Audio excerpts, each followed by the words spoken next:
I just want y'all to take a moment and look around you and see what I see.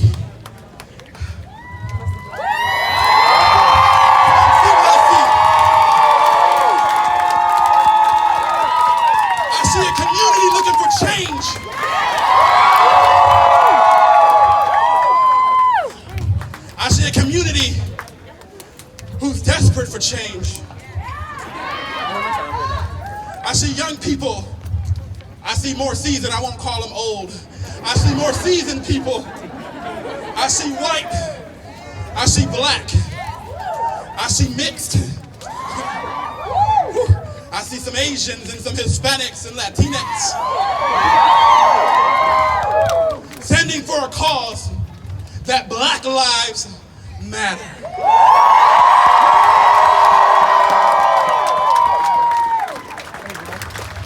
How many of you know that it's okay to say Black lives matter? For my black folk, it's okay to stand up for yourself and say, yes, I matter. For my white allies, you don't have to mutter the words, what about me? Because we know that you matter. We know that.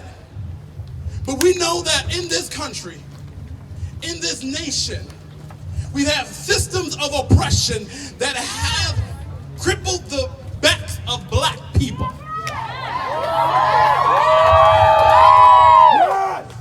And we know that in this city and in this county, there have been backdoor deals and things going on behind the scenes that have crippled the necks of black people too long. We aren't going to come here today and pretend that everything is all right. Because I've learned that it's okay to know that things aren't all right. But if you don't speak them out and confront them head on, they're going to keep happening. And so I'm going to make way for one of our sponsors, our partners in this event today. Before I come back and talk about why we're here, and I want to say some names that brought us here to these steps of the city building where our police department is held today. I'm going to bring Bridget Huff up. She's right behind me. One of our white allies. Come on, we need allies in this fight. We need allies in this fight. We need people who are going to stand up and say, you know what, enough is enough. And I see my black brothers and sisters being brutalized, being beaten, being oppressed in this nation, in this city, in this state, and in this region. So give it up for Bridget Huff as she makes her way.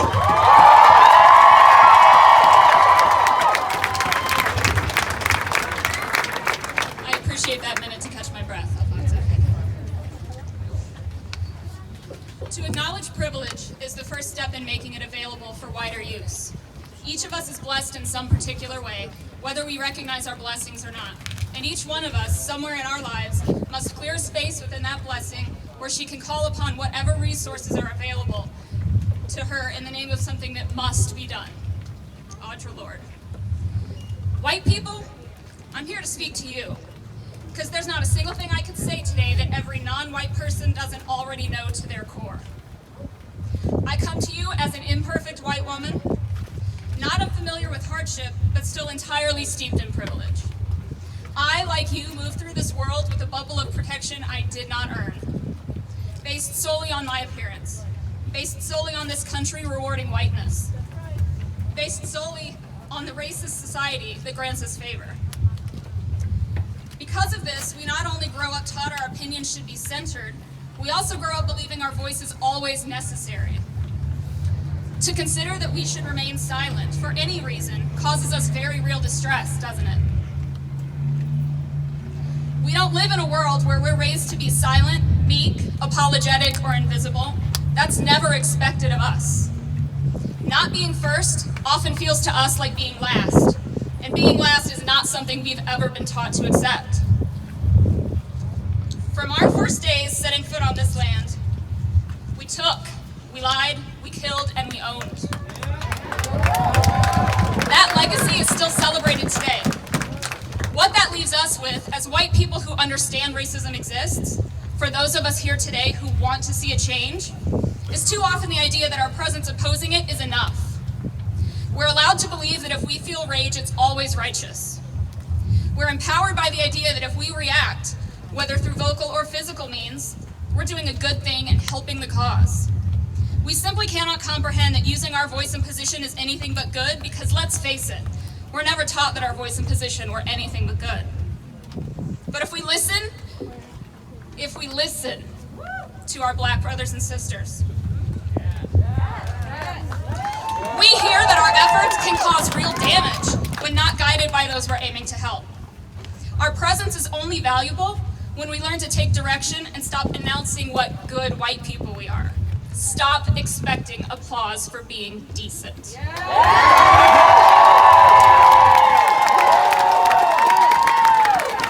What we must learn now is what we have seen our race ignore for generations. That racism is not a byproduct of our systems. Racism is a feature of our systems. The system is working exactly as it was designed to when the first cops were slave catchers and being black and free was a crime punishable by death. We cannot pretend justice is blind when we know damn well justice has always favored us. It's fed to us by society, by our systems, by our own families. Our bias is so implicit that even when we speak against racism, we fail to see it's our skin color giving us the freedom to use our voice in the first place. I'm not here today because I have the answers for how to dismantle this system and rebuild something just and fair, or because I have anything at all to teach communities of color. I'm standing here because my life is committed to service and solidarity, and what that should look like for every white person is humbly asking black leaders, how can I help your fight?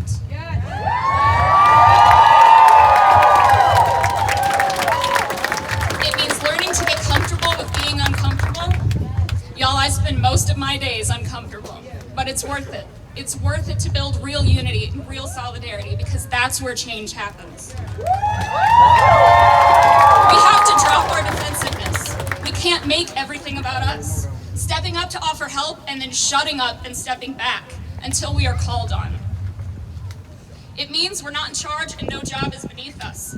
It means stripping bare all we're gifted by society and purely being diligent and silent service to others. So today, tomorrow, and every day after, our work is to understand that those closest to the pain should be closest to the power. We lose nothing by amplifying black voices. They don't need us to teach them, lead them, speak over them, or validate their worth. They don't need white saviors. They have survived the worst of human sufferings since the day they were stolen and enslaved here. They've proven their strength and resilience no matter how this society makes them suffer for our benefit. So our job, white people, is to witness it, to honor it, and to get out of its way.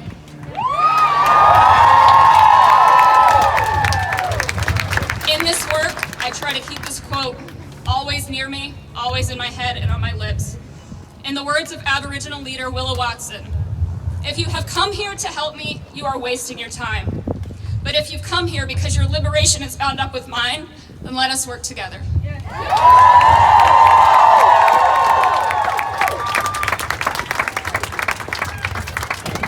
Political activist and aunt of Tupac Shakur, Ashada Shakur, once said, "It is our duty to fight for our freedom.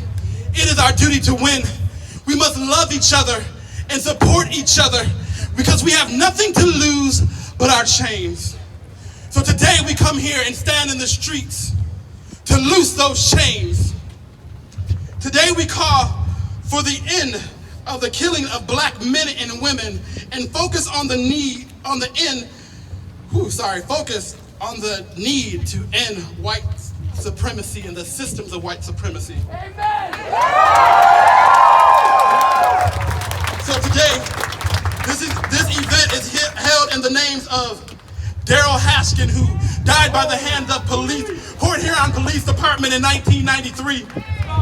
Eric Gardner, John Crawford III, Michael Brown, Ezra Ford, Dante Parker, Michelle Suxlack, Laquan McDonald, George Mann, Tanisha Anderson, Akila Gurley, Tamir Rice, Ruben Bright, Bryson, Jermaine Reed, Matthew Ajarbi.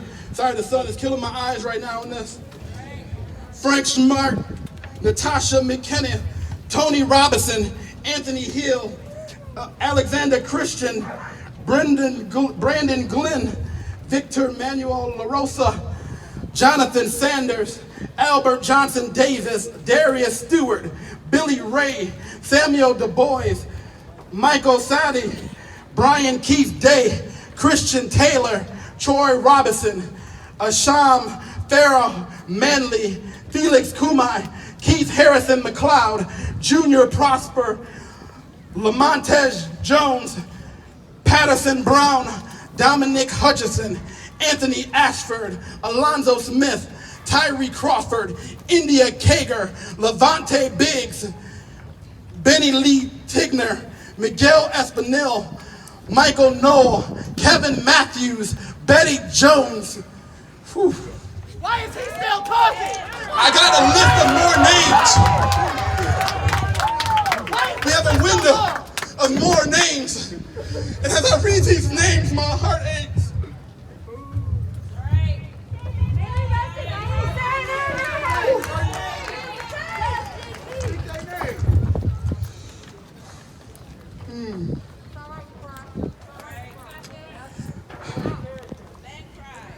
Antron Scott, Wendell Trustin, David Joseph, Kaylin Rockmore, Dejan Robinson, Kevin Hicks, Mary Truslex, DeMarcus Samir, Willie Tillman, Paul O'Neill, Athura Woods, Jordan Edwards, Aaron Bailey, Rodnell Foster, Stephen Clark, Antoine Rose II, Botham Jean, Pamela Turner, Dominique Clayton, Tatiana Jefferson, Christopher Wilfield, Christopher McCovery, Eric Reason, Michael Lorenzo Dean, Philandro Castile, Freddie Gray, Breonna Taylor, George Floyd, and so many more names. And those were just the names of people who had lost their lives to law enforcement. We didn't go into the names like Trayvon Martin and Ashad Aubrey, who lost their hands at the hands of white supremacists who think they can run us, by the hands of rent-a-cops who think they can patrol the neighborhoods and tell us that we don't belong there because of the color of our skin. Whew. So we stand today to speak against those injustices and not to act like they're not happening because we know that they are. But we'll also speak about how we move forward and how we push for systems change. And if you weren't at the park when I said it, today Breonna Taylor would have been 27 years of age. How many people in here made it to 27 by a show of hands, by a fist? How many of you made it to 27? How many of you enjoyed that 27th birthday? Many of you went out with your friends. Many of you may have stayed home, but you were surrounded by your family.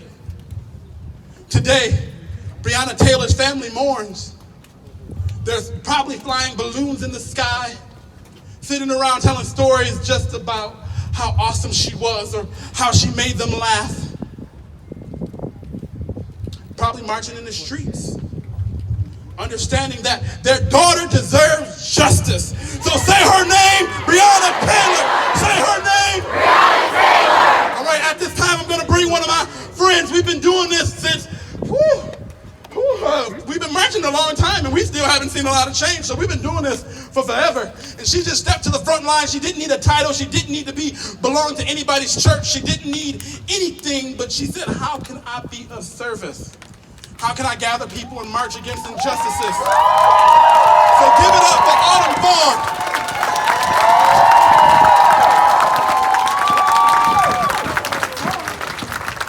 Hello, everybody.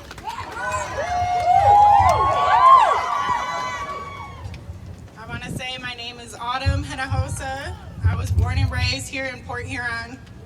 I am a biracial mother standing tall for and with my people. As we stand peacefully here today with Black Lives Matter and all of these loving, passionate protesters, I will simply state, we demand this country to put an end to racism, police brutality, and the beliefs and policies that allow both to exist in America. The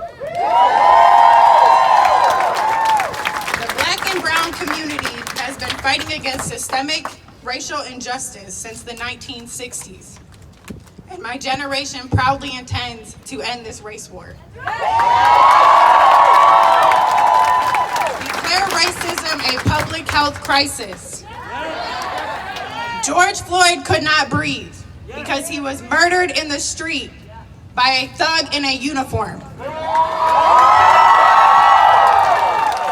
But we can breathe. And with my last breath, I will speak up for people of color.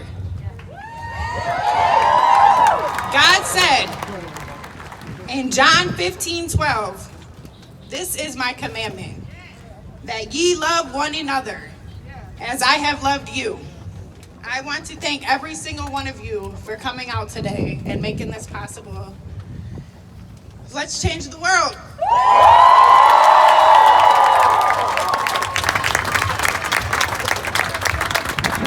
Yeah, that's all right. You can yell at Black Lives Matter.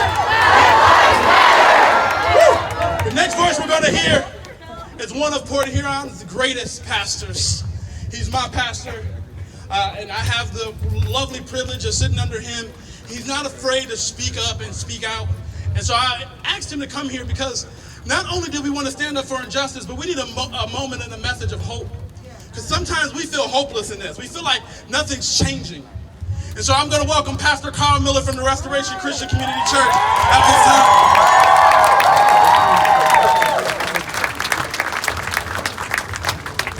Come on, somebody shout, Black Lives Matter. Black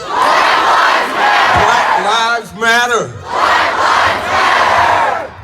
Somebody say, I can't breathe. I can't breathe. I can't breathe. I can't breathe. Every time there's an injustice, it ought to cut your breath right off. Amen. Every time you see a sister or a brother in trouble, you ought to say, I can't breathe.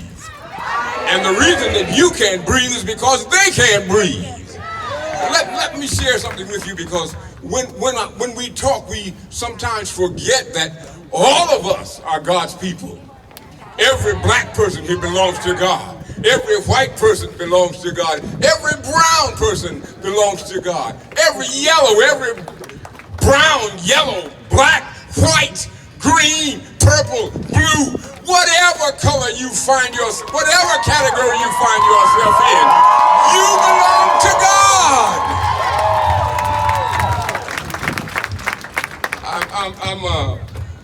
I'm not radical, but I've been around here long enough.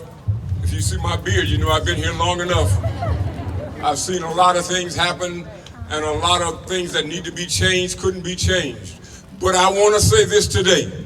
When I look out on this ocean of people here today, and I see all different kinds of people, all different races, ethnicities, everything that stands in this place today has the ability to make a change.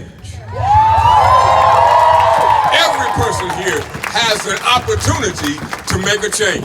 Listen to this. I watched Eric Garner.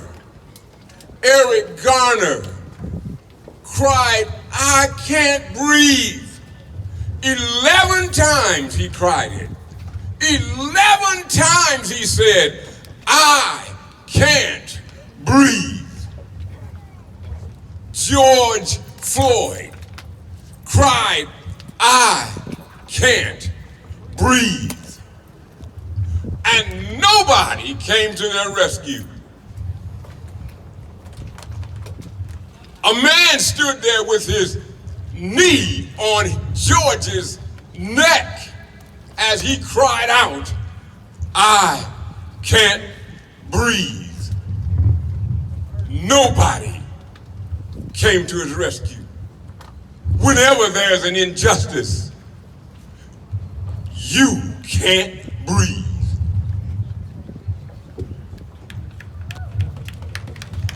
Whenever there's an injustice done to one of us, all of us can't breathe. Because when George Floyd couldn't breathe, when I saw that, I couldn't breathe. When Eric Garner couldn't breathe, I couldn't breathe. But as I look out over this group, I see what it's going to take to make us breathe. And let me say this, you ought to tell somebody next to you, you are the air that I breathe. You are the air that I breathe. When I need help, you are the air that I need. You are the breath that I need. I need you to survive. I need you to survive. Everybody in here with a sign that says I can't breathe, hold it up. Hold up your sign. I can't breathe. I can't breathe. When you hold up that sign, when you leave this place, remember the words on that sign, that there is somebody right next to you. You and I are blessed that we are able to stand here right now and take in breath and breathe out breath.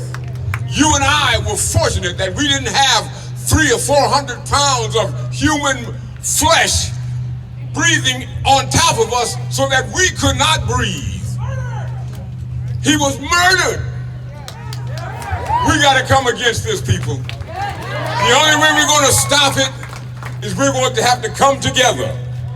All your different skin colors, all your different ideas, we have to come together as one. Somebody shout, we're one. We are one. Together we can make the change. Together we can make the change. Come on, everybody shout it. Together we can make the change. Together we can make the change. Together we can make the change. Come on, let's do it. Somebody shout it. Let's do it. Let's do it. Let's make a change. Let's make a change.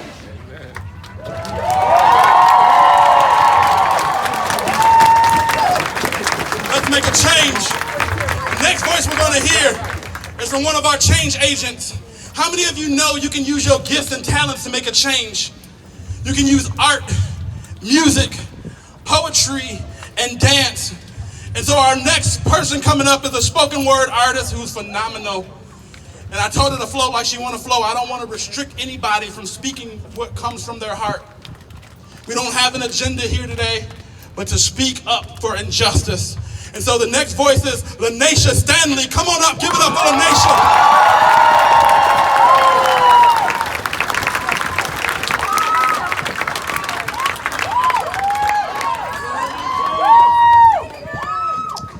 Wow. Thank y'all for coming out here. And thank you to the allies that's out here supporting my life. I've been asked to do a spoken word today. But this isn't going to be no spoken word this time. Instead, these are words intended to be engraved. It's sad that we gotta be out here fighting two viruses. One of them that started back 400 plus years ago that enslaved my people. But look, here we are 400 plus years later. We still got the same systematic shackles around our ankles. Still got the birds feeding off of us like strange fruit. Still plucking off the feathers like Jim Crow. Still nothing more but skeletons hanging in the closet of stillborn peace. Still nothing but targets just waiting to put a bullet hole through. Bullseye. Tired of this new age Negro spirituals. Tired of digging new graves of injustices. Black people shouldn't have to live our lives in fear. Let me say it again so y'all can hear me in the back. Black people shouldn't have to live our life in fear.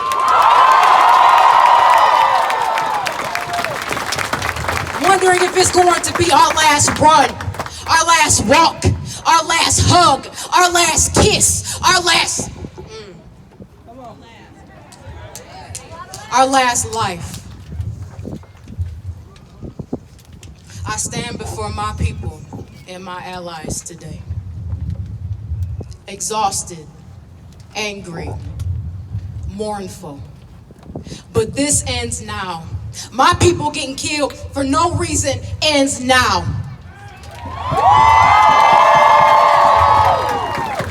This isn't just about George Floyd. Nah, this is just the tip of the iceberg, baby. This is just the tip of the iceberg. This is for the 100 bullets that danced inside Fred Hampton's body. This is for the surrendering arms of Mike Brown. This is for the bag of Skittles and iced tea of Trayvon Martin. This is for the last fight of Elton Sterling. This is for the last playtime of Tamir Rice. This is for the last breath of Eric Gardner. This is for the last run of Ahmaud Arbery. This is for Sandra Bland, Breonna Taylor, Dante Parker, Sean Reed, Walter Scott, Jessica Williams, Philando Castile, Ayanna Jones, and so much more precious black souls lost in the hands of the so-called authority. This is for all the ones that are tired, sick and tired. Black lives on whether we matter is no longer up for debate. I'm gonna say it again. Black lives on whether we matter is no longer up for debate. Let me say that again. Black lives on whether we matter is no longer up for debate. You got people fighting because they can't get a haircut, but we fighting for our lives. We fighting the system.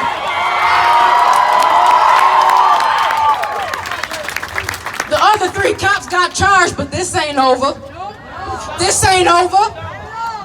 Standing together in solidarity in all 50 states, globally, we got Japan fighting for us. We got Switzerland fighting for us. Hell, y'all done brought out the Amish and fighting for us.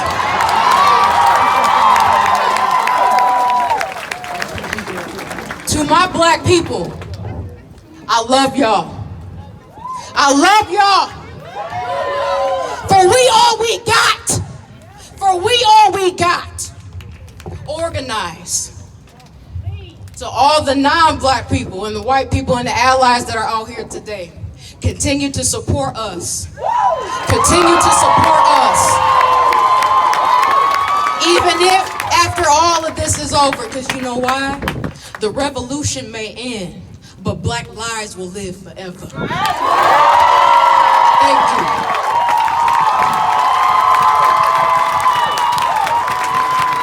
Black lives will live forever. Black lives will live forever. Black lives will live forever. Black lives will live forever. Black lives will live forever. We built this nation. Right now we got somebody who panders to white supremacists in the White House that black people built. Come on.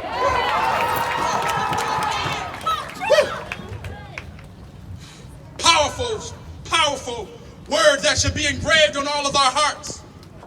And the next person I'm going to bring up is somebody I just met yesterday, but I felt his heart, it connected with mine as he said, you know what, I'm tired of seeing these injustices, and I recognize that black lives matter, and I'm doing something. So they created an app to make sure they spread the word, to make sure that black people didn't get exhausted because we had to keep explaining that black lives matter to non-black people and white people all around us.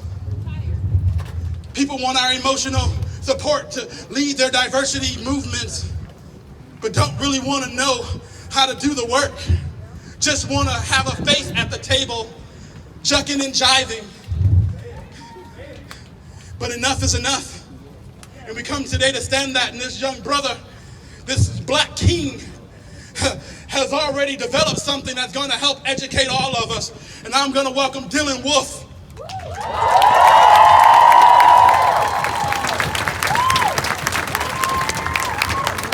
What's up, everybody? First of all, I want to say I'm really mad now. She got me really hyped up. So I had a lot more calm stuff to say, but I don't know if it's gonna come out that way anymore. So a lot of y'all probably heard me speak at the park, and I have a lot of those same things to say because I want to make sure that everybody hears me. So the first thing I want to say is I want to thank all my white people, all my non-black people of color out here. We love you. We thank you. Y'all support means everything to us. It really does mean the world. It really does mean the world, because if you think back to the times back in the days when we used to march for our freedom, it was only 1 or 2 white people in the crowd. It was those brave souls that were willing to take a bus down south on the Freedom Riders, and they were willing to die with us. So to see y'all out here, to see those people in North Carolina in small towns and they got 10 people outside for their Black Lives Matter protests, I love to see that, and I love to see all of y'all out here, so thank you. The second thing I want to say, really quick, I want to say to pay attention and to stay focused on what's going on. Because we're going to see a lot of people come up, we're going to see a lot of officials come up, we're going to see a lot of, we have the police walking with us today. And they're going to stand with us in solidarity, and they're going to say these things to us, and I want you to listen. I want you to listen really closely, because yesterday we had some speeches and we had some people come up here and talk, and they said a lot of things like, George Floyd's murder was horrible. That was disgusting. That was something that shouldn't happen. But we know that, right? We already know that George Floyd shouldn't have died. We already know that Breonna Taylor shouldn't have died. You don't have to come up here and tell me that. I don't need to hear that from you. What I need to hear from our officials, from our police chiefs, from our officers, I need to hear real change. There's a website right now out called Too Late for 8 or Can't Wait for 8, something like that. It's got 8 things that our police officers can do, that we can enact, changes that we can do right now. A few of those things, namely, are a ban on strangleholds and chokeholds. A duty to intervene, because I hear a lot of y'all out here talking about how a lot of officers are good, that not all cops are bad. But when George Floyd had somebody leaning on his neck, there was 3 other men there that didn't do anything about it. When they busted into Breonna Taylor's room, into her apartment, and shot her up, they already had the man they were looking for. They weren't even asking about it. They weren't looking for it. We need more. We need to do more. We need more than words. We need actions. We need changes. So one of those things, one of those 8 things, is a duty to intervene. Every police officer needs to intervene. If you see something, say something. And that doesn't apply to us. That applies to those that protect and serve us every day. We need comprehensive reporting on all use of force. If you're going to pull out your gun, I need you to write me a letter on why you did it. I need a book report. I need a full write-up on why you did it. And I need a warning. This is a really easy one. I need a warning. If you're gonna pull out your gun and shoot me, I need you to let me know. I need you to say, we can't have you just pulling triggers. That's not cool. We can't have that. Not at all. It's unacceptable. My last thing, and I know that I'm taking a minute, I'm sorry. I got passionate. My last thing and the most important thing is that we can't just hold all of our officials accountable. We gotta hold each other accountable. We can't just be here. You can't just be here supporting my life. You gotta be supporting my life at home. You gotta be supporting my life around the dinner table, at the Christmas tree. I need you supporting my life every day, because I promise you I will support yours. So to that end, we made these little cards. Now it's not an app, it's just a QR code. All you gotta do is scan it. You take out any smartphone, point it at this code right here. Now this wasn't me, this was my brother Dame. This is my brother Dame right here. I need y'all to give me a round of applause, because he's the one that designed these flyers, he's the one that made these posters, he's the one that came up with it, and I love that man to death. So, what I need all of my allies to do, I got my friends out in the crowd right now passing cards out. What I need my allies to do is take one of these cards, and when you convince your people, when you're around the dinner table at Thanksgiving and under the Christmas tree, and you convince your uncle that he needs to do something, that the time for waiting is over, and he says, oh, well, I don't know what to do. How do I find the information? I don't want to seek all that out. It's right here. You scan this QR code, it's going to take you to the Black Lives Matter website. You can donate, sign petitions, educate yourself, find information. It's all right here. There's no excuses anymore. Absolutely no excuses anymore. Now is the time for change, and we're going to make it happen, and we're going to apply more pressure. Thank you all so much for your time. Let's go, y'all. Black Lives Matter.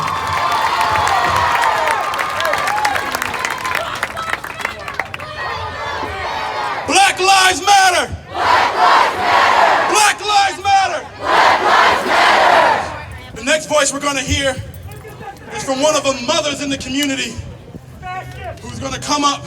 Look at there. Right there. Listen, we're going to keep being peaceful.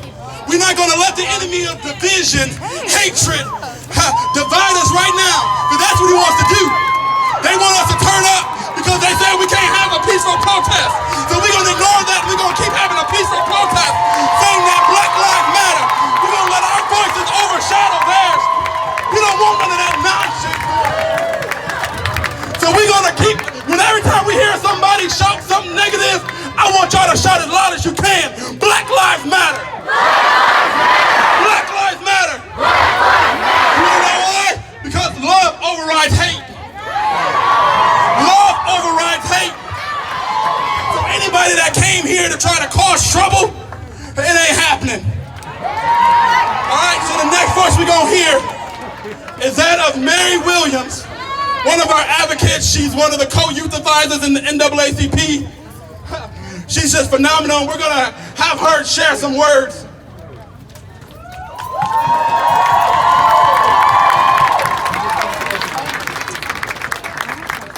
Good evening, or afternoon, or morning. George Floyd doesn't know that. He only knows eternity. A couple of days ago, I had to grieve for another mother's son. I had to grieve for another mother's son. So I grieved. I went into my room. I cried for another mother's son. And then the what ifs hit my heart. The what if it was my 41-year-old son who knows his rights? He would have bucked up at the police and said, "What are you doing?" What if? What if it was my 18-year-old grandson? He would have been a little frightful but a little arrogant like his grandmother. What if? What if it was my 15-year-old grandson? All he knows is police brutality. One man down, I can't breathe. Another man down, I can't breathe. A woman caught in her jail cell that tells us she committed suicide. I can't breathe. Thank you, ma'am. And then I became mad. And then I started thinking, I'm 61 years old. So 59, 69, 79, 89, 99, now we're here at 2000, and the things I have been fighting for my whole life is still happening. Injustices for my people. But I know I didn't only fight for my people. I fought not for only black people, I fought for the human race. We are important.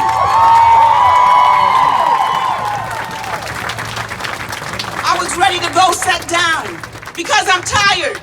I'm tired of fighting year after year with no results. And then all of a sudden I started seeing on the TV, I seen young people from all over this world coming together and telling me my life mattered. And I turned that anger into action. And I'm talking to you older people out there. We might be tired of marching. We might be tired of all the hatred we see, but we can turn some of our resources into action for the young people who are stepping up and getting done what we wouldn't.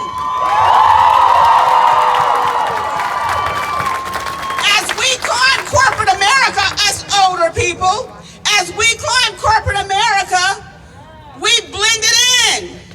And we were fine with that as long as it didn't come to our doorsteps.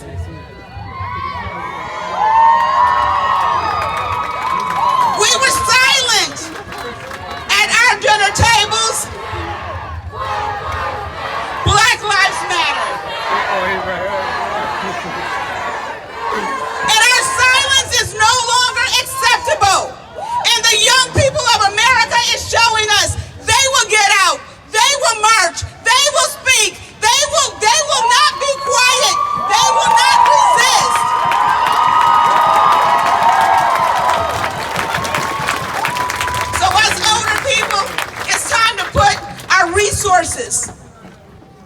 action. We might not can march now. We're probably tired of that. But we can pass out water. We can pass out ice cream. We can use some of our financial resources to help the young people who are going into action and doing things. Getting the job done. And I will live until my dying day. I will be working to make sure that my son, my grandson, your grandsons, your grandchildren can breathe.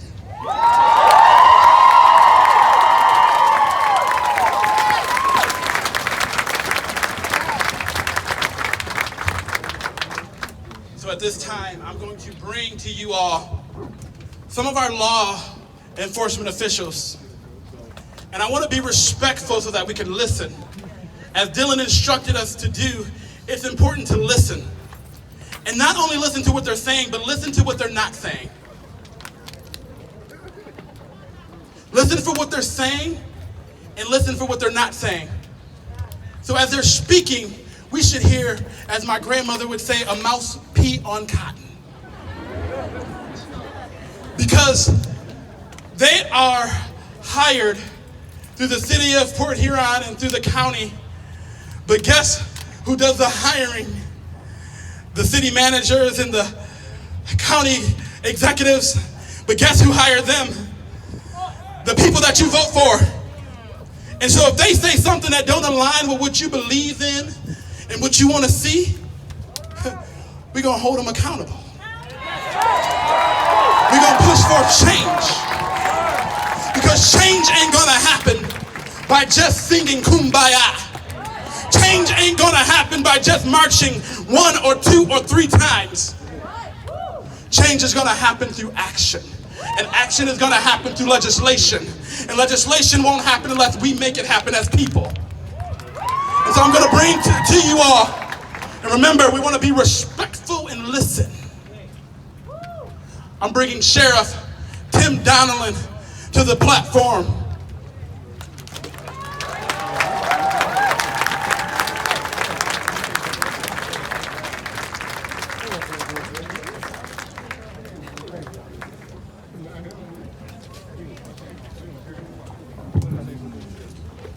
Well, thank you, Alfonso. And I'd like to thank everybody for the opportunity to say a few words today. Alfonso emailed me this week. He invited us, and we were happy to come. And we'll keep it short. I've got a few words, and the chief's got a few words. Prosecutors with us. Our executive level staff is here, the bosses. I'm too tall for the microphone, doing the best I can. If I lower it, I'm really going to screw the next short person, so you'll have to bear with me. But I've always had great pride in our community, our neighbors, our family, our friends, and oftentimes complete strangers come together in times of need, and this is most certainly one of those times of need. Now, you look around here, much like we did yesterday. It shouldn't make any difference on your race, your religion, your gender, your political views. We've got all of them here, as well as your career choices. We've got a lot of different ones there, mine included. Mine included for 30 plus years. Today we're united as one. That's St. Clair County. And like it or not, we're in this together. Now we owe it to one another to be conscious, to be understanding, to be responsive of the issues that's affecting our community. That means us coming out today. That means being responsive. Now, in my opinion, I said this yesterday, it doesn't change today. St. Clair County, and I'm a lifer here and I'm raising my kids here, is one of the most beautiful places to live. Nowhere in the world you get to look behind you and see what we see here. But it's the people that make it that way. It's not the river, it's the people, it's the citizens. That's why I chose to stay here and work. Now let's continue. Let's walk with each other.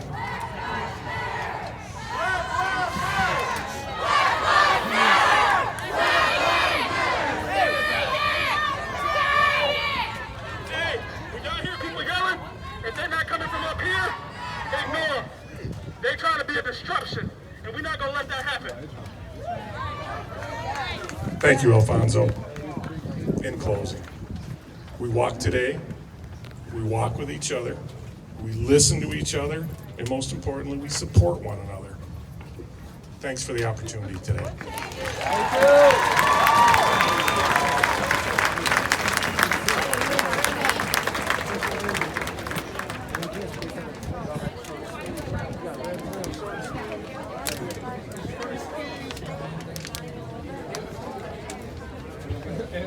See, Facebook was telling us that we would be out here rioting and tearing up the city. I even seen rumors out here that we have bricks piling up and coming in from out of town. Because you know, black people can't say that their lives matter without causing destruction. Black people can't say that their lives matter without causing dysfunction. But nah, we matter, and we're not gonna let none of that stop us today. We're not gonna let none of that overshadow our voices saying that we can't breathe and get your knee off of our necks. And so the next voice we're gonna hear from is Port Huron Police Department Chief Joe Platzer.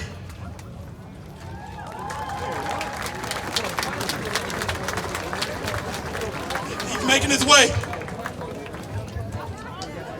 No, they're not related. Believe it or not. Yeah, I know. That's what's making people iffy. He's that way, guys. He's that way.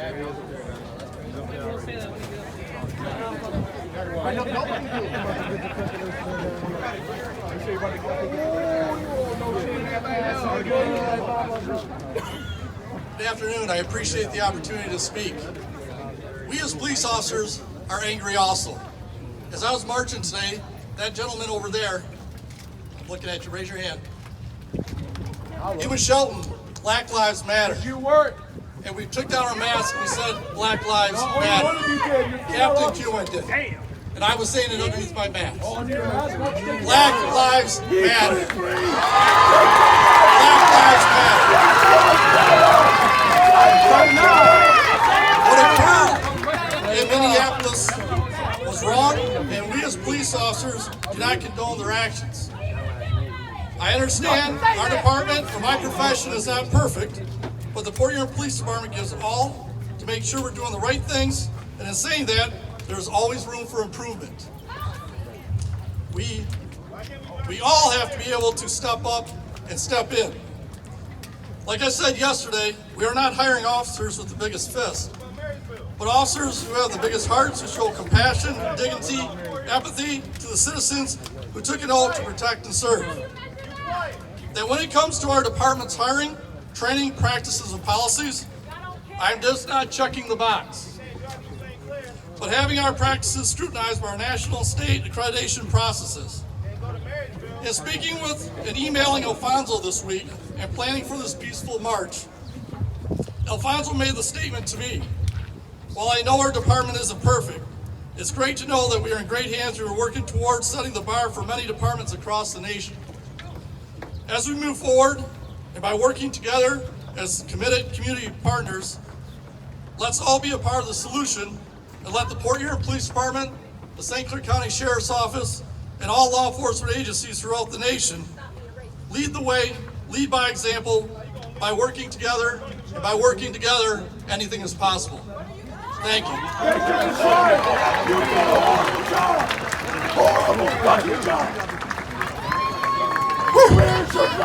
1 second.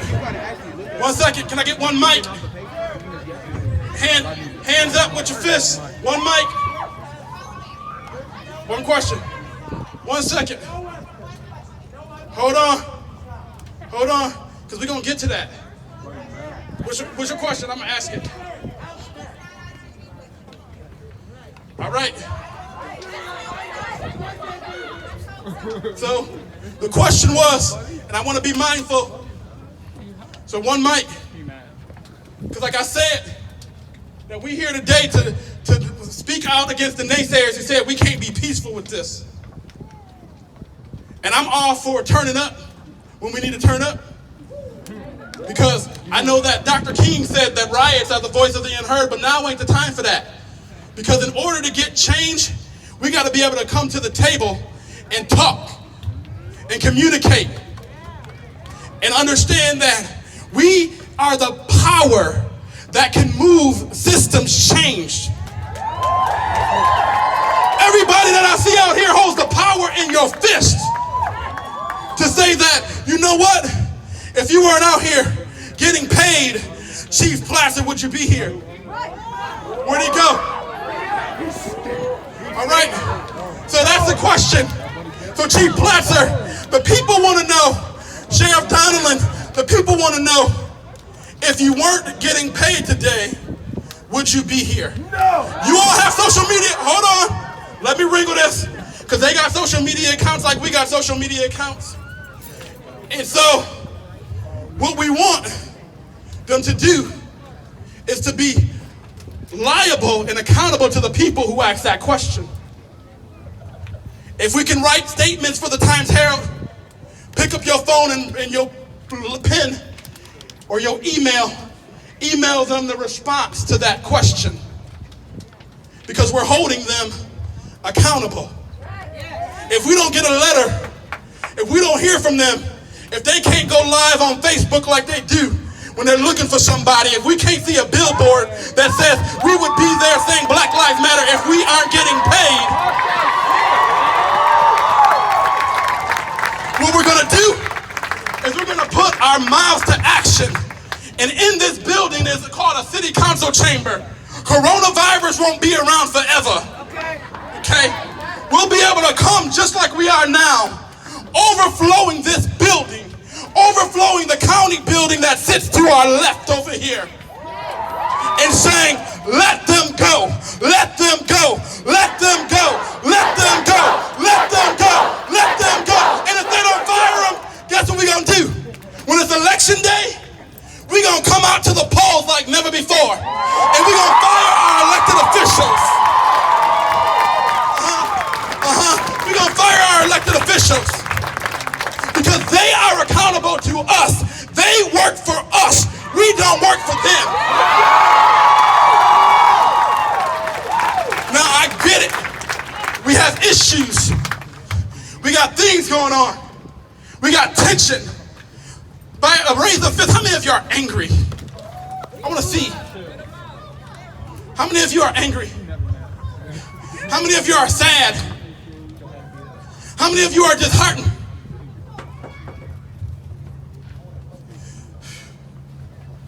I feel you.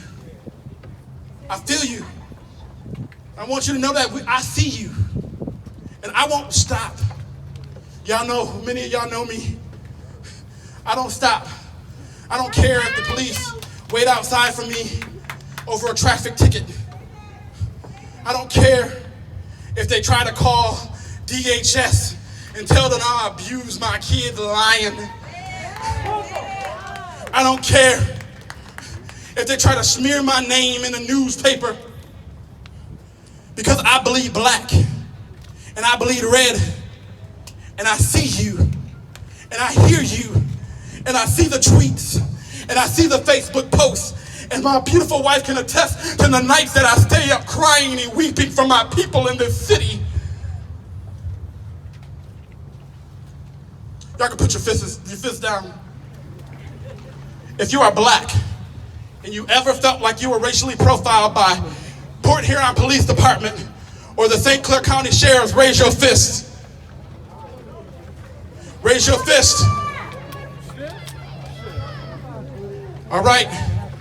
I did that to be strategic, to let people know that we do have problems. I heard and I hear countless times black people wondering why they don't get the same sentences as their white counterparts in the courtrooms for doing the same crime. Guess what? By a raise of your fist, how many of you know that we elect our prosecutor? Our prosecutor is elected. The people elect our prosecutor.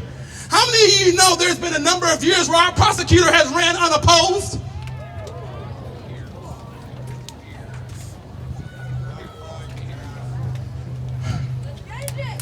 So, that tells me that number one, we need to get some people to law school. Come on. We need to get some people to law school. Not only do we need to get them to law school, but we need to get them back to Port Huron. We need to get them practicing law. But we're not just electing any old body anymore. If you don't stand for what we believe in, your season is up. If you can't say that we're not going to be giving sentences that weigh heavier for black people than white people, then your time is up. And as we send off people to school and we educate them and we invite them back to Port Huron, we're going to ask them, do you believe in expungement? Do you believe that we should be expunging the crimes of those who have been incarcerated for marijuana now that marijuana is legal in the state of Michigan and now it's an issue? Do you believe in second, third, fourth, fifth chances? Do you believe in drug court, mental health court? Do you believe in talking about sending people away to school? The next voice we're going to hear is one of our many leaders in the community. He works for the Community Foundation. Anybody out here got some high school students? Put your fists up if you got some high school students out here. All right, if you already are a high school student, put your fist up. All right, if you need some scholarships to get to college, put your fist up. If you're an adult and you want to return to school and you don't know how, put your fist up. All right, this next voice we're going to hear, his name is Kevin Toddy. He works at the Community Foundation. He works at the Community Foundation, and he can teach us how to get those scholarships. He can teach us how to go back to school and get that education that we may want to get. He can teach us how to fill out the FAFSA for our students. And he's also the voice at the table saying that we need diversity, equity, and inclusion for this region. Give it up for Big T.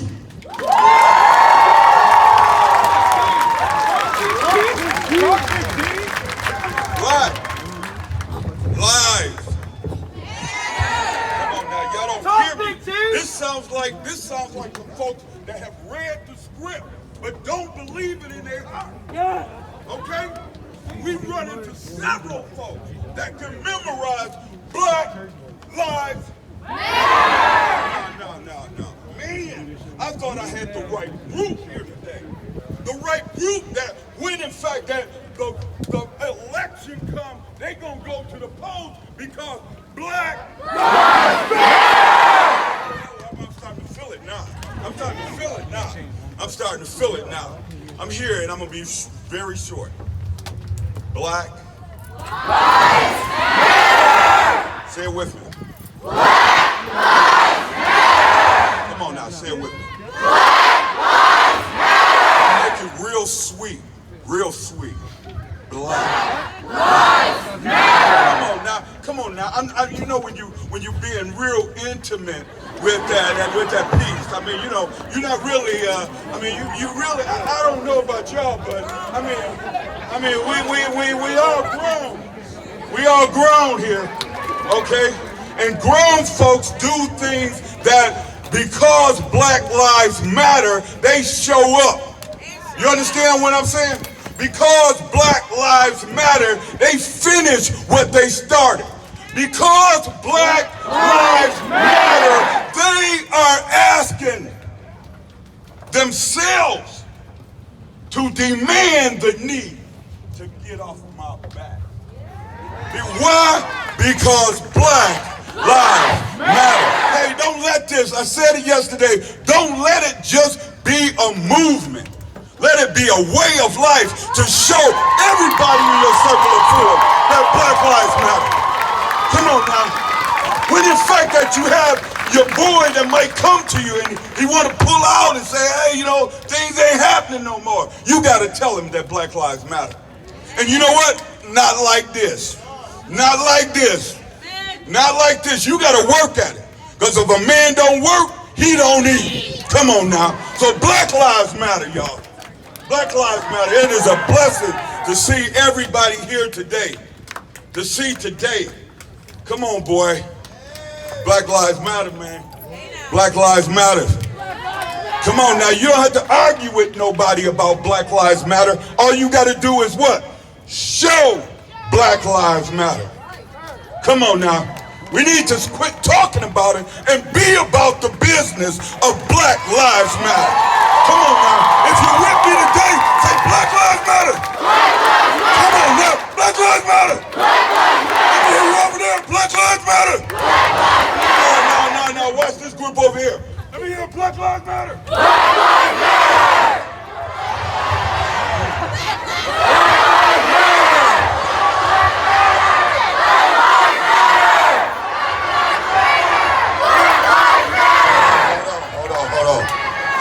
Hold on. Dad, let's do my side. And you do your side. I did want that side.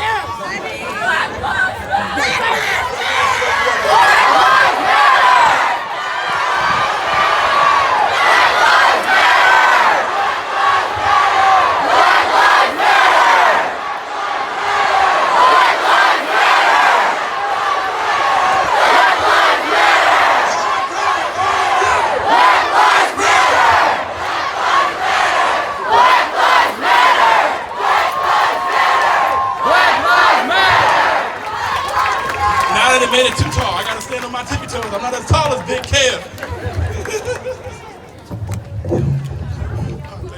Thank you. Again, we thank all of our allies, all of our brothers and sisters that are out here today. But we don't want to leave this place without an agenda. We want action and we want change. And we are thankful to have a governor who is pushing for sweeping police reform as we speak.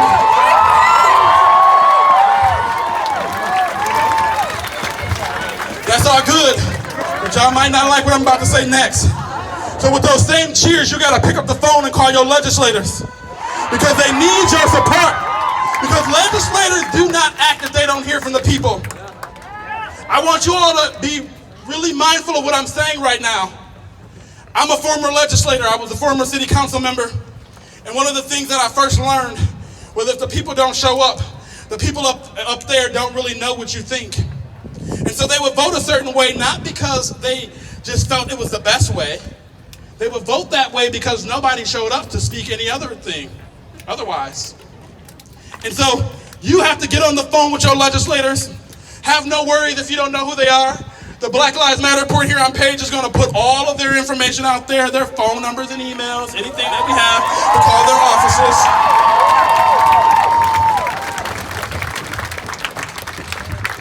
And we have to call for sweeping reform. Number one, that racism is a public health crisis. Number two, that our police need implicit bias training, because you know police can be biased. And we need police reform.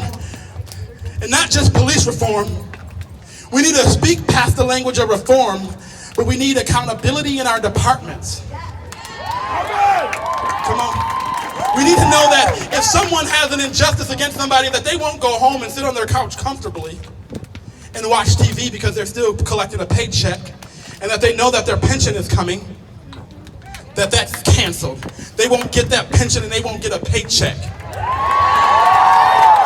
How many of you have came to work late and got fired because you came to work too many times and they didn't send you a check? You had to get on the phone with unemployment and get frustrated because nobody answered your call. But here locally, because we have to also look at the local level and how we hold our local elected officials, our judges, our police, our sheriffs accountable, our city council and our county commissioners. And so what we're calling for them to invest in community health and safety measures. And so we demand a city and a county where those most impacted, when I say those most impacted, I'm talking about you, those most impacted control the laws and policies of our police department. We want to control the laws and policies. We don't want to hear that we are up to the highest standards, but the standards of who? Outside agencies that are also law enforcement? Right?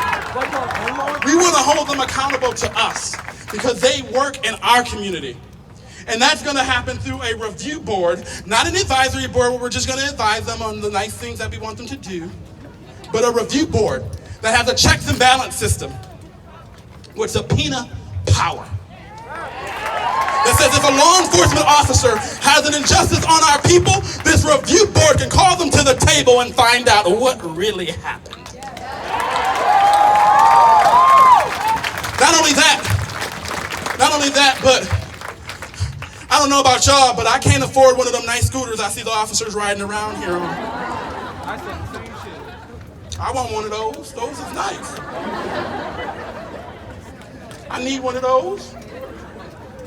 So that tells me that we got too much money in that budget. That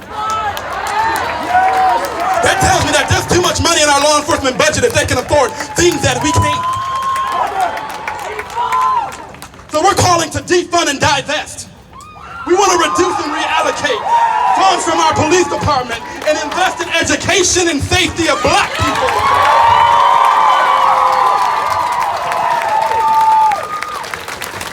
We need this reform.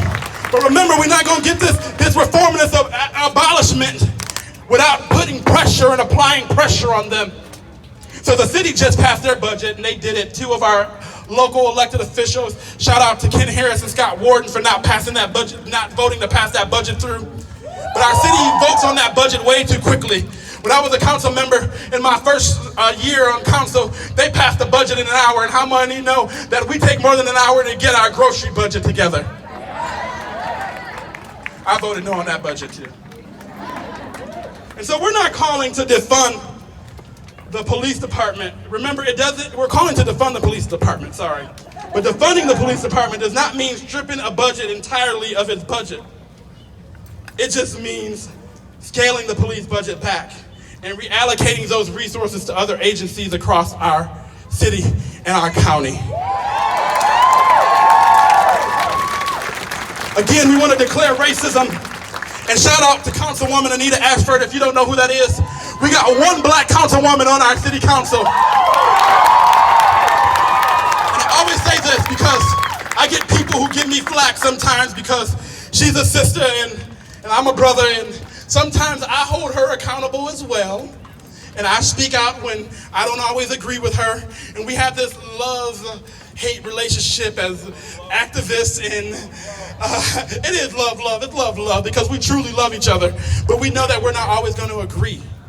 But when there are things that we do agree on, she knows that I will come to the forefront and stand with her. And we need to stand with her on her resolutions to declare racism a public health crisis. But we can't stop at the city, because this city is only so big. But how many of you know that over the train tracks in Marysville, come on, the train tracks, some of us don't even cross anymore, that we have people who are so comfortable. Let's go to that, because I think it's important. We have people who are comfortable with wanting to keep their city as white as possible. So if somebody is that comfortable in an open forum, that means they've been saying that behind closed doors with their friends and that they've been rubbing elbows with. So when everybody was like, oh my gosh, she said that, you know she said it. Because she said it to you before she said it to us. And so we can't only stand that and say Port Huron set the example, declare racism a public health crisis. We have to call for the county to declare racism a public health crisis. Chuck Bohm and the rest of that team to declare racism a public health crisis. Because we know that America's most progressive, forward-thinking, open-minded, and social justice-focused cities have racial disparities. This nation has many racial disparities. Running rampant is black people and brown people in poverty within blocks of white influence. I know people who live in South Park, close enough to Military Street, with houses that cost more than most of our household income combined. Disparities. We see disparities in employment in this region. Many of us are pushed to work in manufacturing, even though our gifts and talents say that we can do far greater. Many of us have applied for city jobs and county jobs and jobs at DHS and jobs at some of these businesses and jobs at SC4, and we can't get them. Disparities, oppression.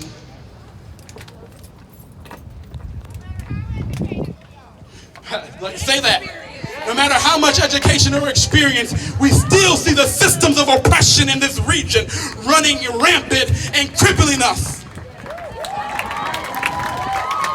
The timeout for that is now. Declaring racism as a public health crisis can help address that.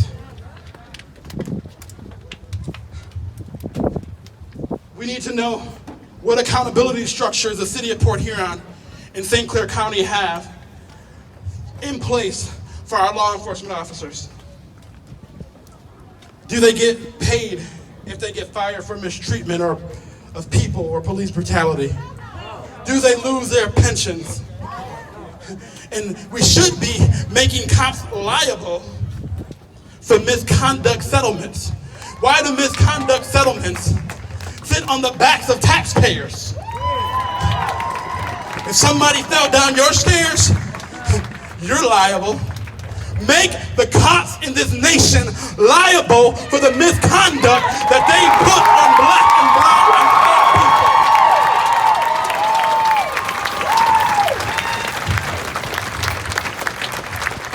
And I sat for a moment the other day in a meeting, and I even was kind, and I sent an email saying, hey, for this meeting, can we go over your use of force continuum practices? Can you share that with me?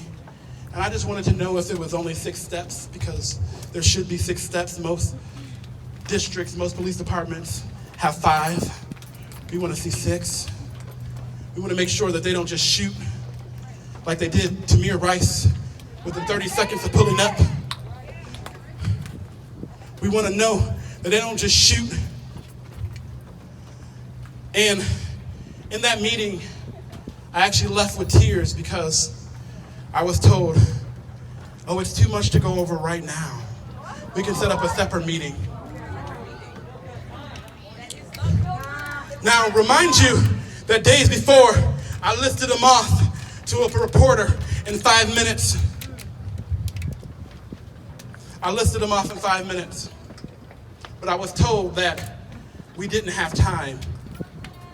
And so what we're going to call for is I'm calling for our sheriff and our police chief to sit with me for a webinar. And I want you all to tune into that webinar because COVID-19 is still real. I know we're out here, some of us don't have on our masks because we think the heat is killing it.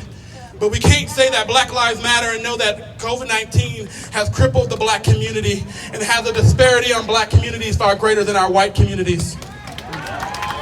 We're fortunate in St. Clair County, but down the road in Wayne County, that's why they gave Big Gretch the bus, because they realized that she was standing for them.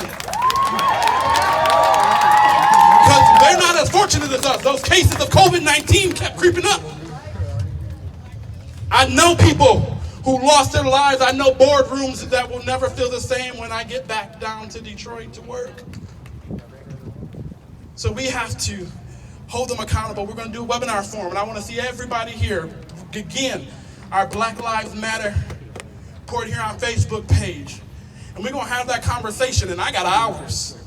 I got lots of hours because I don't plan on going on vacation this year. I don't plan on getting on nobody's plane because I don't trust nobody but scientists and medical professionals. I don't trust legislators. I don't trust them. So I'll move when one of the scientists and doctors tell me to move, and I'll move when the White House opens up for tours. So we're going to do webinar for them, and I'm going to invite them. And if they come, they come. If they don't, I'm going to go live. And I'm going to tell y'all that they didn't come. Because I think that they have to answer those questions. I think that we are owed knowing and being educated. And I said to them, the greatest thing that we can do if we're already doing things 100% or 98% or 99% right is educate the people. We want to be educated on what's going on. I want to hear from our prosecutor more. I want to hear how we can have amnesty in our courtrooms because they can wipe out tickets. How many of you know that down in Detroit and Wayne County for crimes and tickets that people have and they are outstanding for a long time, like traffic violations, that they have amnesty programs and they wipe those out? Yeah. Sometimes. They do them sometimes here, and they don't educate us properly on when they're happening. I can look in the Detroit Free Press, I can look at Facebook, social media, see all of their posts with their flyers on all of their amnesty programs. We want to hold them accountable. We want to see what action we can actually put to this. And so outside of reviewing information and sharing what our use of force continuum practices are, we're going to push a campaign. And by a show of your fists, how many of you know somebody who has a charge due to marijuana, who are incarcerated due to marijuana offenses, who can't get that job that they really want because they have a felony of marijuana conviction on their record? We're calling for the Freedom All campaign. We're calling for justice in our courtrooms. We're calling for sweeping reform and legislation to say that since marijuana is a million, soon to be $1 billion industry in Michigan, that we need to free our people. We need to free them all. Free them all. Free them all. Free them all. Free them all. Free them all. Free them all. Free them all. And not only are we calling to free them, but if you are one of those people affected with marijuana on your record, we want to see expungements happen. No explanation needed, expungements. Yeah, we want to see expungement happen. Because that's the way we grow our community.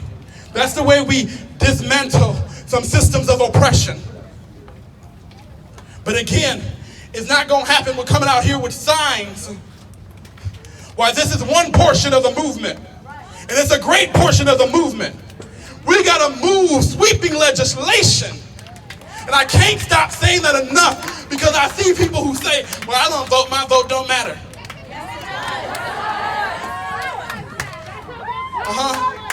And when I hear that, I think of the black lives who stood on the front lines like we are today because they said black people weren't human and couldn't vote. Black people weren't equal and couldn't vote. I think of the Freedom Riders who rode down to Selma, Alabama, and bus was bombed. Many of them were lynched because people told them that black lives didn't matter. People told them that black people's votes didn't matter. But as I look across this auspicious group of people, in this serendipitous moment, I see hope. I see hope. I see change. If I said something today that made you uncomfortable, good.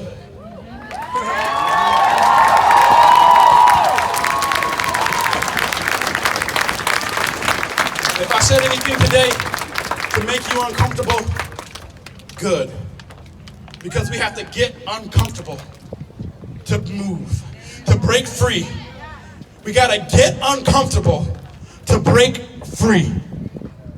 Nothing happens unless we push for it to happen. And that's what being uncomfortable would do. And I won't keep prolonging because there's no need for that. But I do want to take a brief moment of silence.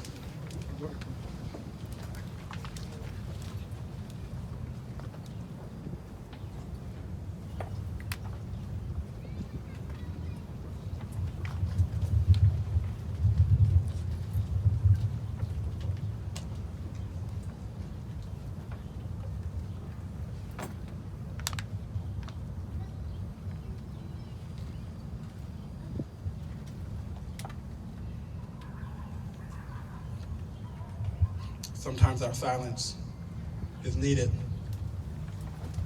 because we have to silence our minds and our hearts. And as I've seen those fists go up with people who said they were angry, and those people who said they were sad and frustrated,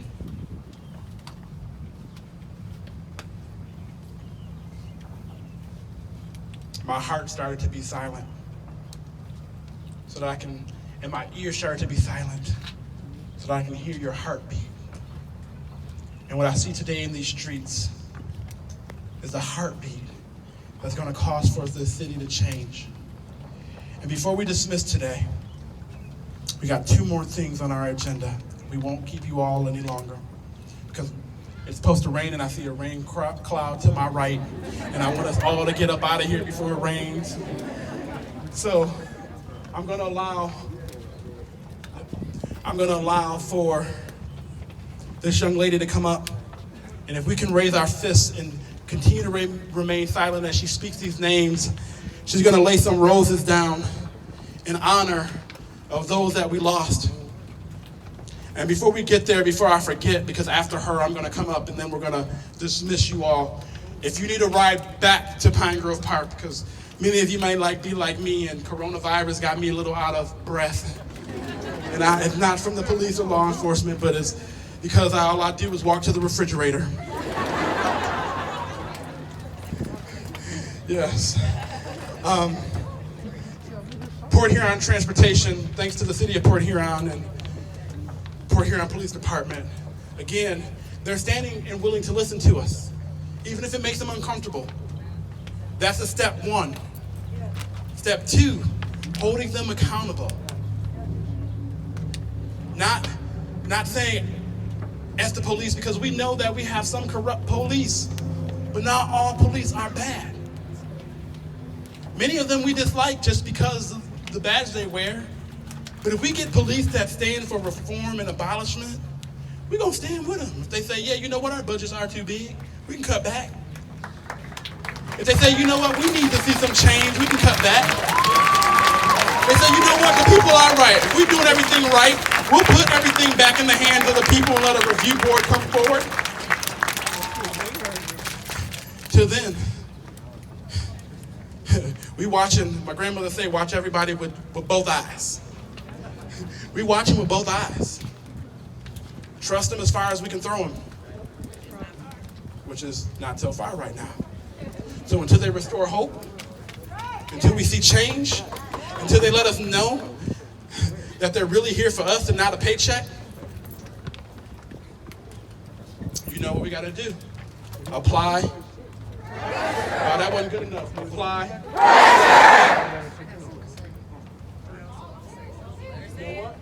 I believe in letting the young people, when young people say they got something to say, I believe in shutting up and letting them talk.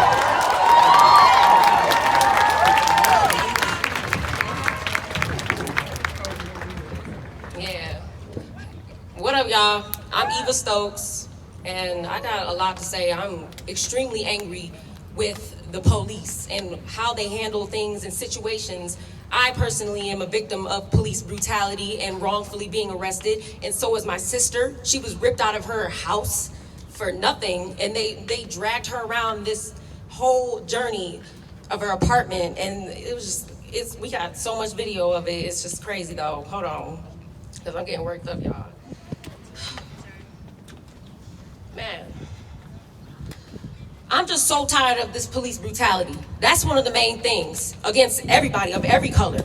You see how they be doing people out here, especially now on all the freaking videos that y'all seeing on the internet. This has been forever. It's been going on.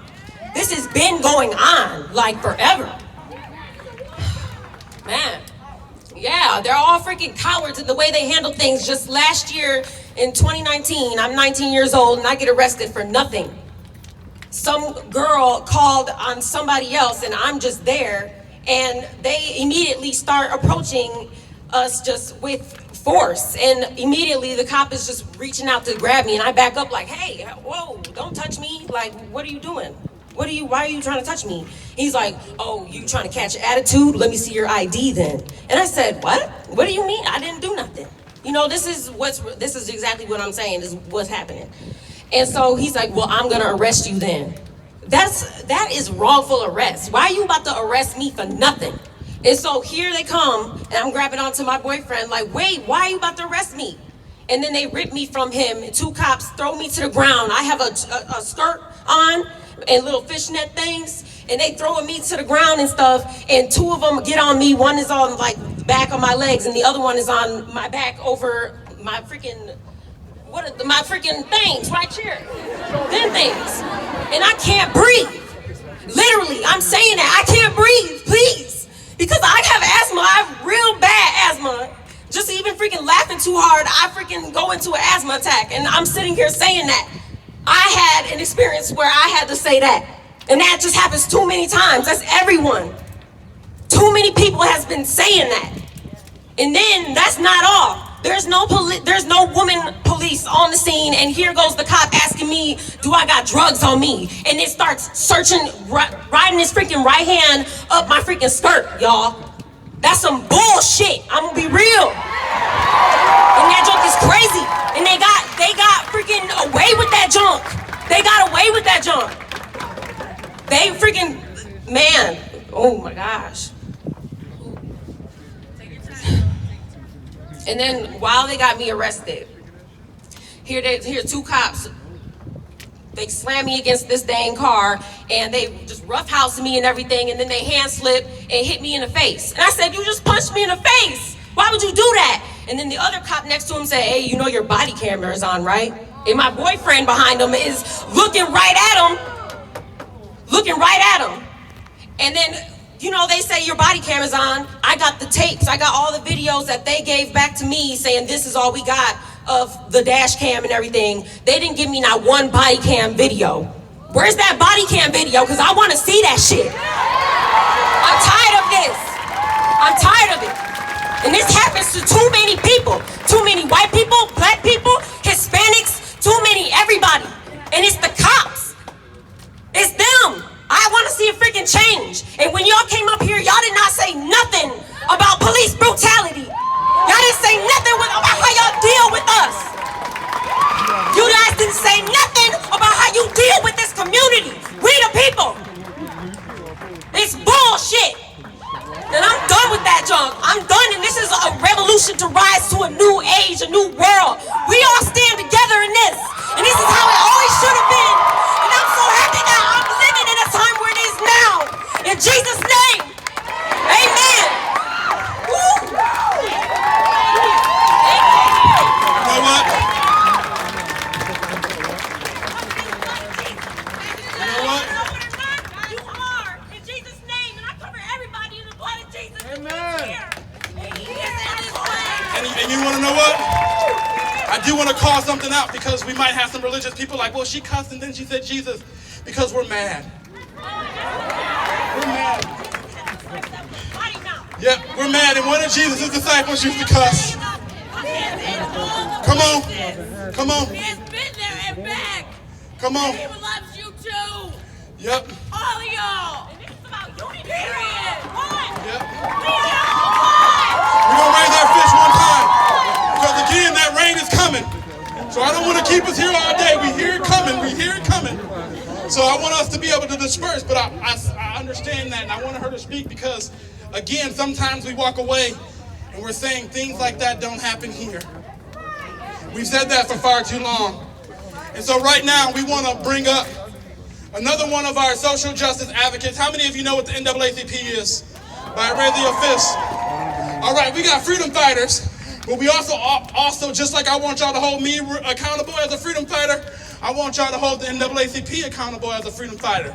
They need to respond to your emails and your calls. So this next person, I want y'all to get to know him real well, is Mr. Kevin Watkins. He's the president of the Port Huron branch of the NAACP.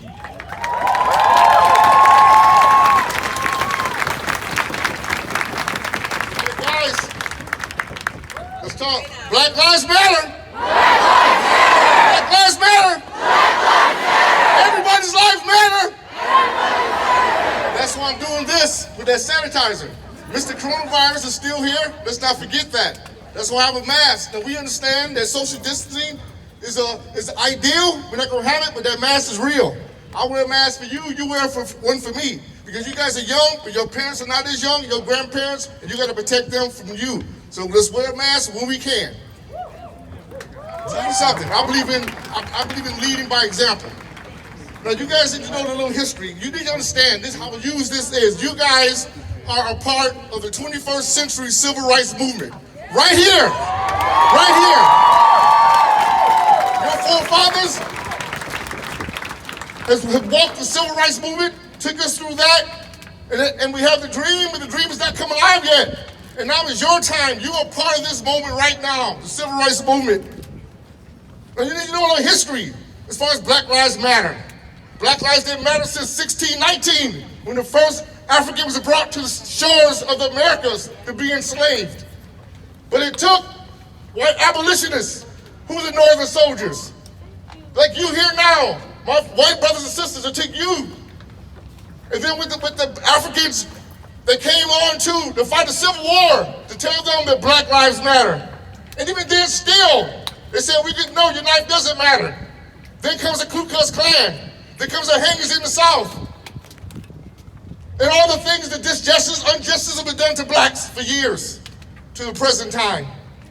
To the present time, over to Georgia, when a black man can jog down the street and a vigilante can stop him and assume that he's there to do no good. He protects himself, he gets shot, and they say, I stood my ground. Okay, and he's dead. A person sleeping in their house in Kentucky, a boyfriend or husband, a woman sitting there, and then end up dead because knock, knock, wrong address, shoot, shoot, dead.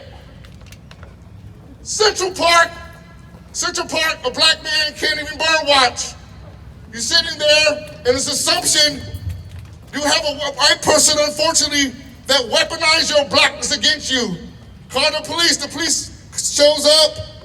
A lot of times, unfortunately, it's assumed that the black man is doing something wrong. That situation could have ended up really bad. He could have been shot, he could have been dead, like many others. This needs a change. And then we have Minnesota. I was so sick that you had to witness a modern day lynching in Minnesota. What is a lynching?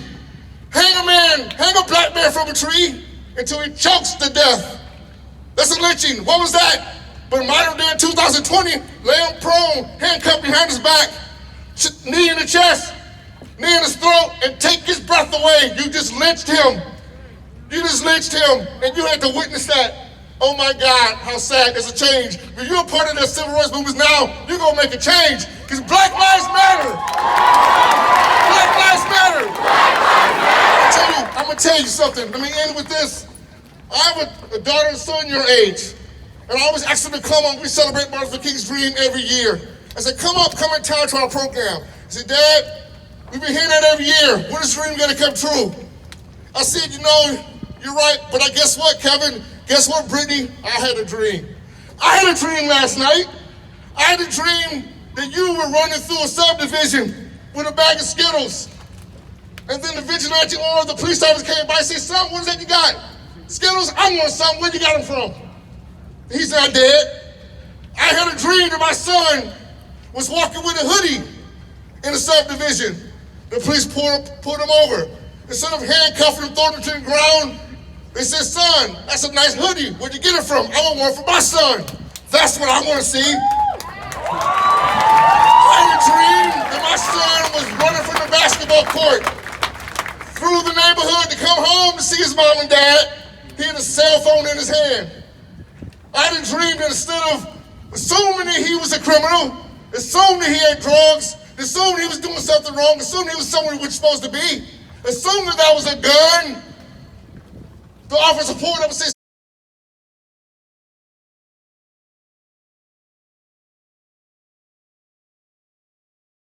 handcuffing him, assuming he's there when he shouldn't be there and going to jail, and said, son, you're speeding, slow down. We have deer here. Your life matters. That's my dream. And it's going to come through. You're going to make that happen. And you're right, I am the president of Portland Outbreast NAACP. I'm here for you. We believe in civil rights. We believe in voting rights. I wear this shirt. It's all about voting, like what Mr. Alfonso Amos said. You have the power, and the power's in the vote. So you get there and you vote. Let's do it, guys. Black Lives Matter. Black Lives Matter. Black Lives Matter. Black Lives Matter. Black Lives Matter. And we're sending the message. Right, as you see that rain cloud and wind is coming. So we're going to stand for a moment of solidarity as she reads these names and they lay these roses. And then after we're done, we're going to dismiss. Remember, we do have Blue Water Transit if you need a ride back. And then, again, check out our Facebook page. We will have an orientation and meeting to talk about what we are as Black Lives Matter, how you can get involved in the movement, how you can participate in pushing the vote, how you can participate in helping abolish the police. Because it's going to take collective action. Come forward.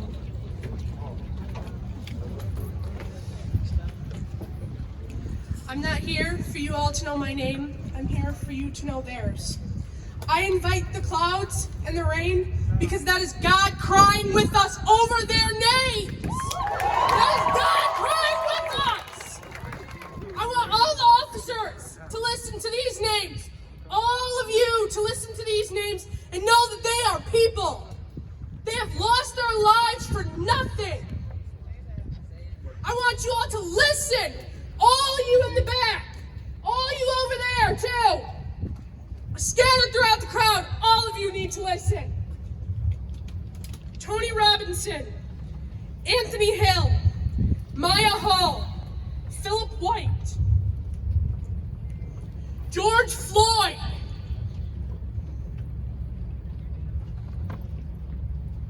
Eric Garner, John Crawford III, Michael Brown, Ezel Ford, Joseph Mann, Salvador Ellswood, Sandra Bland, Albert Joseph Davis, Trolley Robinson, Darius Robinson, Kevin Hicks, Mary Huxell, Christopher McCarvey, Eric Reason, Michael Lorenzo Dean, Breonna Taylor, Andre Scott, Wendell Celestian, David Joseph, Calvin Rocklemore, Brian Keith Day, Christian Taylor, Troy Robinson, Felix Kumi, Demarius Summer, Willie Tillman, Terrell Thomas, Tyleville, Smith,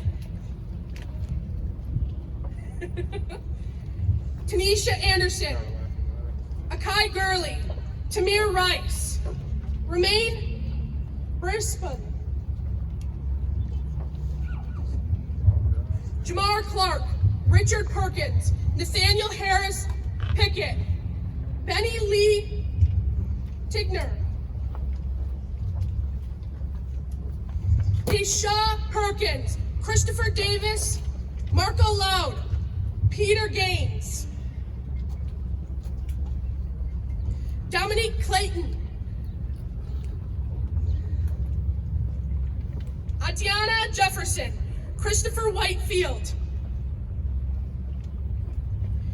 Brandon Glenn, Victor Manuel LaRosa, Jonathan Sanders, Freddie Blue, Eric Harris, Walter Scott, William Chadman II, Alexia Christian, Patterson Brown, Dominic Hutchinson, Anthony Ashford, Alenzo Smith,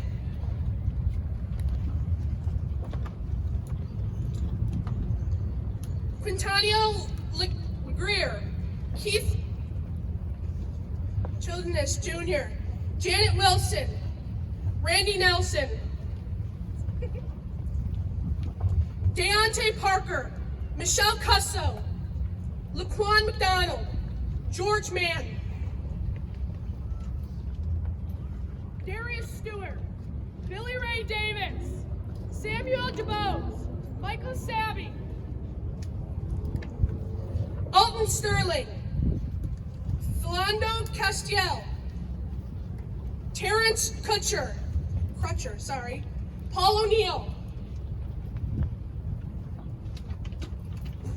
Altaria Woods, Jordan Edwards, Aaron Bailey, Ronald Foster,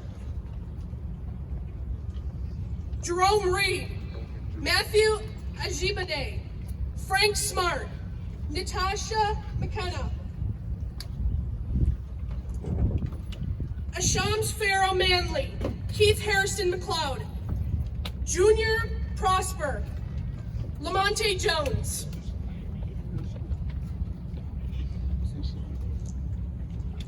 Tyree Crawford, India Kager, Levante Biggs, Michael Lee Marshall,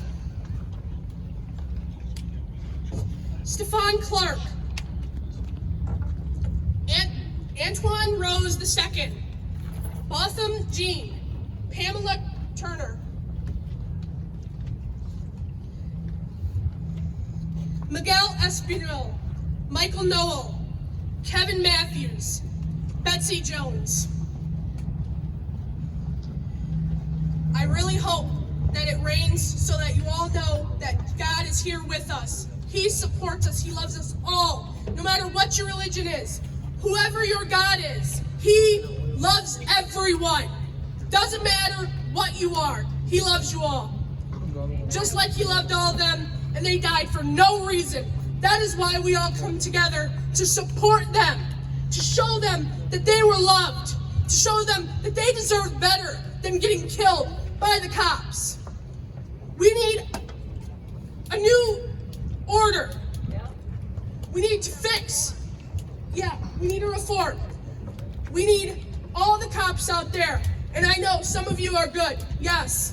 I know some of you personally, family. And I know some of you are good. But there are a lot of you who are bad, who need to step up and understand that you are bad. You all need to know and change. You all need to understand that lives matter better than your money that you get at your job that you chose to do. You all deserve to understand. That is why us young people, we will change. We will make this change. It all needs to be over.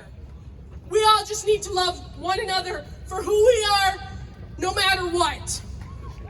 And with that, I say thank you for being quiet for all of them.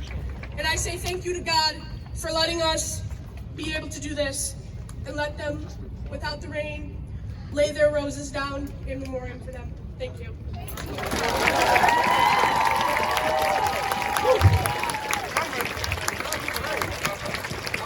Is Dante Johnson in the audience? No? All right. So I'm going to close this out. I'm going to do what I do best. I've got the gift of gab. I'm going to use it. But before I do, I want y'all to repeat after me. And we're going to do this 3 times, and every time we're going to get louder. And I want Canada to hear us by the end. So it is our duty to fight for our freedom. It is our duty to fight for our freedom. It is our duty to win. It is our duty to win. We must love each other. We must love each other. And support each other. And support each other. We have nothing to lose but our chains. We have nothing to lose but our chains. It is our duty to fight for our freedom. It is our duty to fight for our freedom. It is our duty to win. It is our duty to win. We must love each other. We must love each other. And support each other. And support each other. We have nothing to lose but our chains. We have nothing to lose but our chains. It is our duty to fight for our freedom. It is our duty to fight for our freedom. It is our duty to win. It is our duty to win. We must love each other. We must love each other. And support each other. And support each other. We have nothing to lose but our chains. We have nothing to lose but our chains. Don't leave this place coming to a march just for photo ops. Leave this place wanting to defeat change, wanting to get active and push for change, because it is your duty. Now before we go, let us bow our heads for a word of prayer. Father God, we thank you for bringing us to this place of understanding that change is needed. We thank you, Father, for those who have laid down their lives as martyrs so that we can get to this point, because it's needed. With no George Floyd, we wouldn't be here. And although we didn't want to see him go like that, crying out for his mother, Lord, we know that his life will not be in vain and it will have purpose as we see sweeping movements across the nation and globally. And so, Father, as we leave here, God, I hope that you penetrate our hearts so that we can get active and we can get acclimated to what's going on around us. Silence the hearts of those who may not understand why Black Lives Matter, and teach them that Black people shouldn't be the ones educating them, but they need to educate themselves. Amen. Give wisdom to those who are in authority over us in this region, so that they can come to the table so that we can ensure that there is never a George Floyd situation in this time in our city, in our region, in our state. Lord, I pray protection over everyone as they go and leave this place. I pray, Father, that your hand be on each and every one of their lives and that their lives will never be the same. God, guide us and lead us into the next phase of this movement. In Jesus' mighty name we pray. Amen. The rain's not coming. The rain said no. The rain said Black Lives Matter. All right, y'all have a great day. Thank you all so much for coming out. Make sure you remain peaceful.